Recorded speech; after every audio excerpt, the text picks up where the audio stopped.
And welcome back to the special edition of Hannity. The GOP field on the issues. The horrific undercover videos exposing Planned Parenthood have gotten a lot of attention on the campaign trail.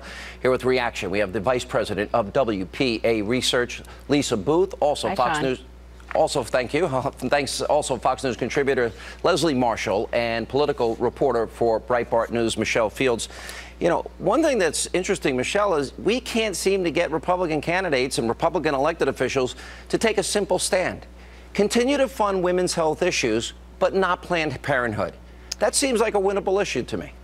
Absolutely, and you know, it's a fiscal issue. If you're being fiscally responsible, Planned Parenthood can be self-sufficient. It does not need taxpayer dollars. Plus, there are plenty of clinics, plenty of other places where people can get better services, better quality of service without taxpayer dollars. So this should be an issue that everyone should be talking about. You know, listen, Leslie, I understand you're a liberal. You want big government. You would say Republicans are evil and horrible, and they don't care about women's issues if they defunded Planned Parenthood. But if they gave the money to women's health issues, maybe even added a little more than the $500 million they spend every year, how do you argue Republicans don't like women? I know that's a lie, a myth that is perpetrated every election year, and poor Mitt Romney carried around resumes to hire women. What a horrible person he was, a war on women. But if the money were to go to other women's health groups, would you have an objection? Well, first of all, I don't think that Republicans hate women, but I think what they propose speaks for itself. With regard to this and funding, Planned Parenthood isn't the only clinic that receives federal funds, and 97+% of the services no, but I'm asking, would you be happy as a Democrat if we, because this group is obviously... They already have it, Sean. They already have it. They already have this money through Planned Parenthood but that $500 million and other clinics providing millions of women with health care. Why do we want to take that away from those millions of women and stand there and say, hey, we're pro-women? Lisa, I don't think Leslie's getting my point, so I'll throw it to you, and that is that the money will continue to be spent on women's health issues, but not through Planned Parenthood. That, to me, seems legitimate, considering they're on tape breaking the law.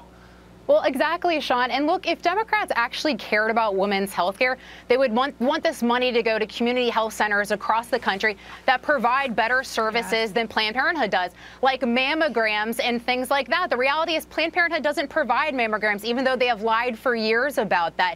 For every Planned Parenthood across the country, there are 20 of these community health centers that provide better care. Look, what this is about for Democrats is this fictitious war on women that they want to try to paint. And Hillary Clinton is absolutely going to try to do that because she's trying to play the gender card. And the reason why she's playing it so heavy-handedly is she has nothing else to offer. I'd like to see them fight on it. I'd like to see them defund Planned Parenthood, give the money to other women's groups, and then I really don't think Democrats, like our friend Leslie, would have much of an argument. I agree. And look, I also think that there's not just a war on women, as Democrats say about Republicans. The war on women that's really happening right now is, if you look at the economy, if you look at the number of women who are not in the labor force, we're talking 56 million people. That is a record number of women, 56 million women. If you talk to women around the country, they'll tell you that they're suffering, that their lives have not been improved by the liberal policies and economic policies. So if you want to talk about war on women, the real war on women that's happening is being caused by liberal policies, not because of Republicans. All right, 20 seconds. We'll give the last word to our liberal friend, Leslie Marshall.